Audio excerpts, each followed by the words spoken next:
तो जय हिंद दोस्तों। आज का हमारा सवाल है, वर्ग के विकर्ण की लंबाई ज्ञात करो जिसका क्षेत्रफल 64 है। तो हम वर्ग बना लेंगे।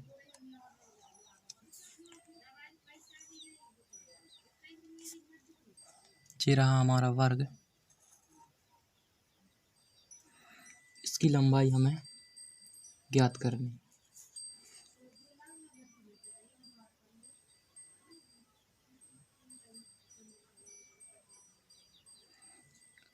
चूंकि वर्ग का क्षेत्रफल हमें दिया है, क्षेत्रफल होता है जिसका सूत्र होता है a का स्क्वायर, और हमें दूसरा सूत्र लगेगा वर्ग के विकर्ण का। तो विकर्ण बराबर होता है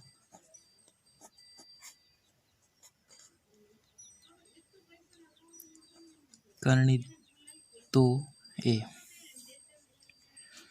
तो हमें दिया गया है क्षेत्रफल दिया है, हम इसी के अनुसार सॉल्व करेंगे। तो वर्ग का क्षेत्रफल क्या होता है? वर्ग का क्षेत्रफल होता है जे a का स्क्वायर। तो a का स्क्वायर बराबर दिया है 64। तो a बराबर वर्ग का साइड पक्षांतर करेंगे तो 64 का अंडर रूट। तो a बराबर आ जाएगा हमें 8। अब हम इसका विकर्ण निकालेंगे, क्योंकि यहाँ दिया है विकर्ण की लंबाई। तो हम विकर्ण बराबर होता है विकर्ण बराबर 2a। तो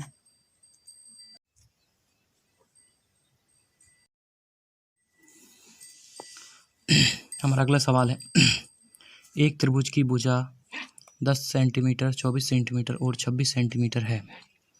इसे प्रत्येक कोनों पर त्रिज्या 3.5 सेंटीमीटर के वृत्त खींचे गए हैं। वृत्त के क्षेत्रों द्वारा घेरे गए हिस्सों को छोड़कर क्षेत्रफल ज्ञात करो।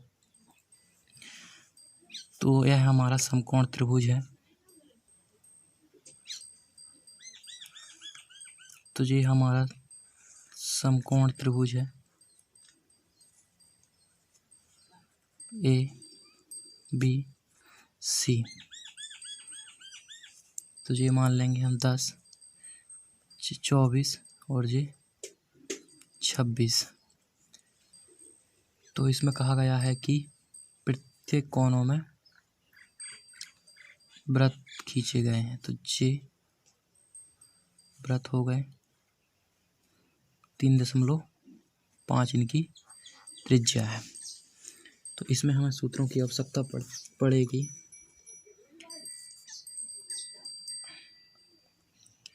एक त्रिभुज का क्षेत्रफल,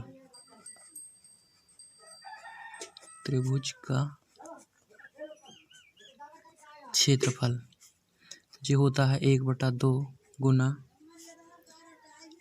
आधार गुना ऊंचाई, और दूसरा सूत्र लगेगा हमारा वृत्त का क्षेत्रफल, जो होता है हमारा πr²। तो हम पहले त्रिभुज का क्षेत्रफल ज्ञात करेंगे। तो त्रिभुज का क्षेत्रफल लेंगे हम 1/2 गुना आधार गुना ऊंचाई। तो 5 10, तो बराबर होता है 24 5 120। 24 5 120। ये हमारा क्षेत्रफल आ गया। क्षेत्रफल आ गया तो हमें 20। तो अब हमें ज्ञात करना है वृत्त का क्षेत्र और उसे घटा देना है। तो वृत्त का क्षेत्र होता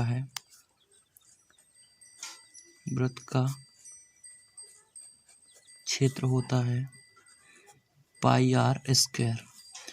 तो पाई का मान हम लेंगे 22/7 गुना आर के स्क्वायर। आर हमें दी है त्रिज्या 3.5 गुना 3.5 क्योंकि स्क्वायर था।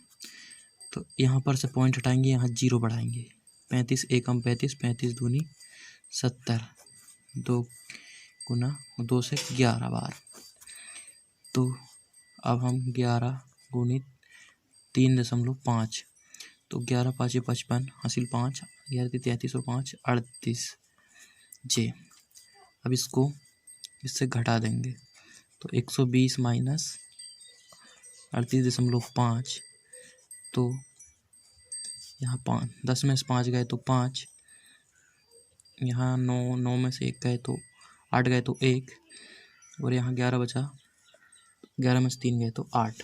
ये हमारा आंसर।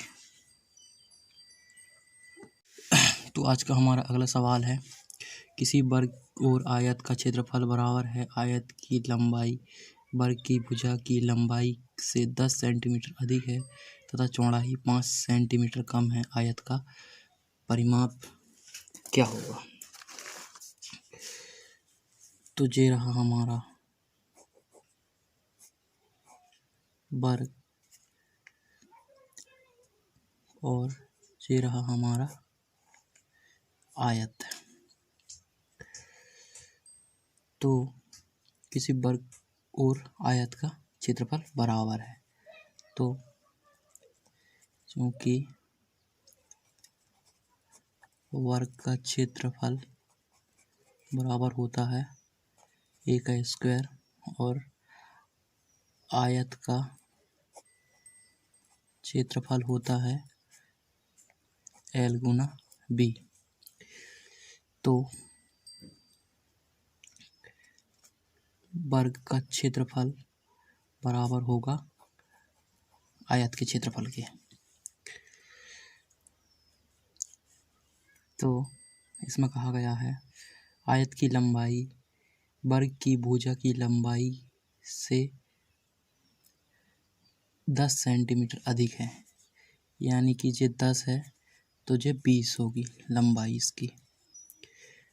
तो जैसा कि वर्ग की चारों भुजाएं बराबर होती हैं और आगे है चौड़ाई 5 सेंटीमीटर कम है, यानी कि ये चौड़ाई 5 है। तो 10 का स्क्वायर बराबर एल हमारा लंबाई हमारी होगी 20 गुना चौड़ाई हमारी होगी 5, आता है यह बराबर आ गई। तो हमें आयत का परिमाप ज्ञात करना था। तो आयत का परिमाप होता है परिमाप 2L प्लस बी। 2L हमारा है 20 प्लस चौड़ाई हमारी है 5, तो 25 और 5 20, ये सॉरी 20 है, 20 और 5 25 गुना 2 बराबर 50 आंसर। तो अगला सवाल है, एक वृत्त का क्षेत्रफल 1386 सेंटीमीटर है, वृत्त की त्रिज्या क्या होगी? तो हमारा वर्ग ये रहा ए ए ए ए ए बी सी और जे डी। तो वृत्त का क्षेत्रफल होता है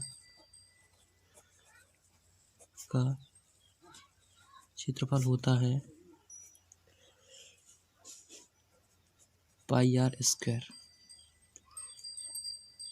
वृत्त का क्षेत्रफल होता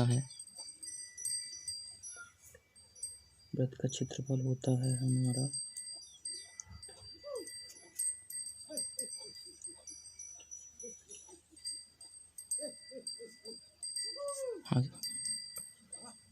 पाई r square, confirm pi r square होता है। वो गलती से मैं थोड़ा सा भूल गया था, उसके लिए माफ़ करेंगे आप। तो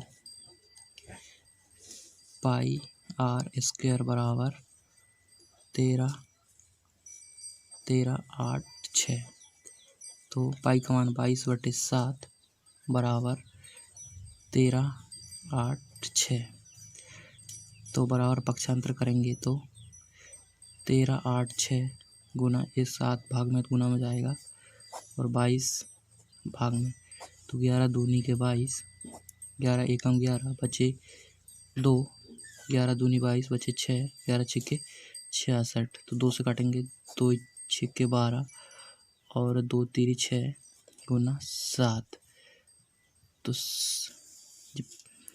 7 तीरी के 21 और 642 और 2 44। ये आ गई आर स्क्वायर की वैल्यू। आर बराबर 441 अंडर रूट के अंदर बराबर 441 होता है 21 का वर्ग। तो हमारी त्रिज्या बराबर हो जाएगी 21 सेंटीमीटर स्क्वायर।